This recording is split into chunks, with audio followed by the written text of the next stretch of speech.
Assalamualaikum warahmatullahi wabarakatuh. Alhamdulillah kita berjumpa kembali teman-teman yang berbahagia. Pada hari ini kita akan sharing ada hal yang penting yang ya kita sebagai orang tua, sebagai suami, sebagai istri, sebagai sebuah keluarga, ini sangat penting karena ini lagi marak, yaitu mengenai perceraian, ya. Perceraian, dan ini sudah sangat masyhur di kalangan teman-teman kita yang artis, begitu ya, karena memang mereka figur publik, jadi akhirnya hal ini kalau terjadi di mereka pasti terekspos. Dan ada saja kemudian teman-teman kita yang berprofesi artis ini kemudian menjadi dalam tanda kutip korban atau pelaku perceraian. Nah, ini yang sedikit meresahkan kita, karena sebagai suami, sebagai istri, kemudian kita kemudian bertanya-tanya, kok segampang itu ya kemudian dari pihak suami atau dari pihak istri kemudian menunjukkan yang namanya perceraian, begitu. Apakah tidak ada hal-hal yang penting yang bisa kemudian mengikat kita sebagai seorang suami dan istri, gitu ya? Apakah nggak ada hal-hal yang kemudian bisa kemudian mendamaikan kita terhadap masalah-masalah dan kemudian ujung-ujungnya itu bercerai? Apakah kemudian perbedaan-perbedaan yang ada pada kita atau yang ada pada istri, yang ada pada suami itu, apakah tidak ada jalan tengah atau tidak ada fleksibilitas penerimaan yang ada di dalam diri suami atau dalam istri? Nah, ini pertanyaan yang menggelitik saya, atau mungkin teman-teman yang ada di rumah, yang ada di luar sana, bahwa memberikan pertanyaan-pertanyaan kritis terhadap kejadian-kejadian perceraian itu. Nah, apa yang kemudian terjadi? Apa yang kemudian terjadi terhadap beberapa hal di luar sana yang kemudian memantik saya untuk membuat video ini? Karena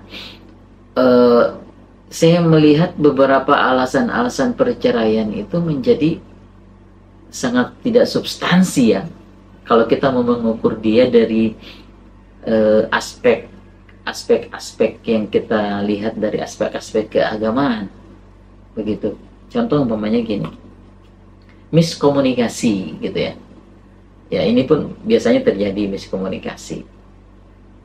Ini kan seharusnya hal yang ya mungkin sepele di beberapa orang, dan saya juga menganggap ini sebagai sebuah hal, masalah-masalah teknis saja, atau masalah ya bukan di substansi pernikahan, begitu ya. Karena kenapa? Karena contoh gini, bayangkan ya, kita ini kemudian bersatu karena Allah, akad kita ini karena Allah, kita menjadi halal satu sama lain ini karena Allah, begitu. Nah, seharusnya hal-hal substantif yang ada di dalam kehidupan kita itu, ya, di dalam kehidupan rumah tangga kita atau kehidupan keluarga, hubungan suami istri kita itu, hal-hal substantif yang ada itu, yang prinsip itu adalah bagaimana hubungan kita itu dengan Allah, begitu ya. Karena izinnya Allah ini kita menyatu, gitu ya kan, izinnya Allah kita menyatu. Sehingga kalau umpamanya pertimbangannya suaminya kafir, atau suaminya murtad, atau kemudian suaminya melaksanakan agamanya itu kemudian tidak banyak kelalainya, gitu ya, atau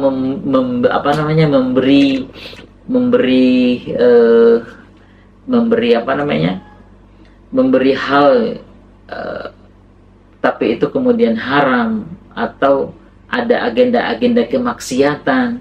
Nah, itu kemudian bolehlah kita menganggap itu sebagai hal-hal yang prinsip, Jadi hal yang prinsip itu adalah hal yang kemudian mencederai hubungan kita dengan Allah, kemudian mencederai hubungan kehidupan rumah tangga kita, ya, kehidupan rumah tangga kita terpapar oleh hal-hal yang Allah tidak inginkan. Nah, kalau itu adalah masalah prinsip, begitu ya, masalah prinsip. Sehingga yang dibangun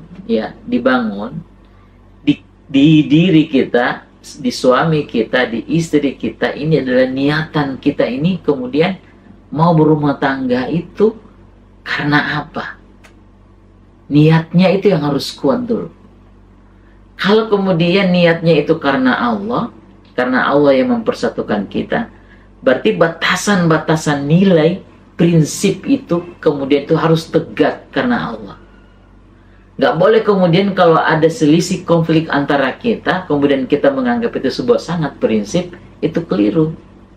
Karena itu bisa kemudian bisa cair, bisa berjalan, bisa berjalan, berjalannya waktu itu bisa menghilang dan segala macam. Begitu ya. Tapi kalau kemudian nanti di dalam pernikahan kita menemui hal-hal yang prinsip yang berhubungannya dengan kemaksiatan, berhubungannya dengan kehidupan suami kita atau istri kita dengan Allah, hubungannya nggak baik dan segala macam, itu baru kemudian kita bisa mengambil keputusan-keputusan yang berat. Berat. Meskipun nanti ada nasihat-nasihat yang lain yang bisa menganjurkan kita kepada hal-hal yang lebih lebih berjuang lagi, menemani suami, menemani istri dan lain-lain untuk menjalani hal itu, gitu ya. Nah, kita nggak tahu apakah pertimbangan-pertimbangan yang dilakukan. Ya, ini kita mau bertanya, pertimbangan-pertimbangan yang dilakukan ketika melakukan yang namanya gugatan cerai. Kok segampang itu, gitu ya. Artinya, walau hal-hal yang hubungannya hanya adamiah, hubungan kita dengan istri, gitu ya, hubungan istri dengan mertua, hubungan istri dengan suami dengan mertua dan lain sebagainya, ini kan hubungan kemanusiaan saja, begitu. Dan ya, yang mau kita bagi pada hari ini ya prinsip dalam kehidupan rumah tangga. Hal yang substansi itu adalah hal yang utama, sehingga dia menjadi niatan, dia juga menjadi alat ukur dan standar kemudian kita mau melakukan keputusan-keputusan penting dalam kehidupan rumah tangga kita. Nah, saya kemudian tidak mau menyalahkan teman-teman karena ini sangat privasi buat kita masing-masing, bahwa ketika kita mau menikah, kita memiliki alasan-alasannya tersendiri. Apakah itu nanti niatannya karena Allah atau karena harta, karena kecantikan, karena apa segala itu tergantung pribadi kita. Tapi ya Allah yang menyentuhkan kita, sehingga dengan alasan Allah lah yang kemudian juga harus memisahkan kita, gitu ya. Jadi kalau di luar itu saya kemudian masih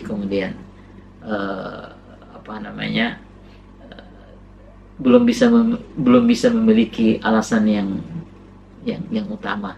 Sehingga ya, kalau dalam prinsip saya, prinsip teman-teman yang lain juga mungkin, Allah yang menyentuhkan kita, Allah pula yang harus memisahkan kita. Dengan alasan Allah kita bersatu, dengan alasan Allah juga kita berpisah.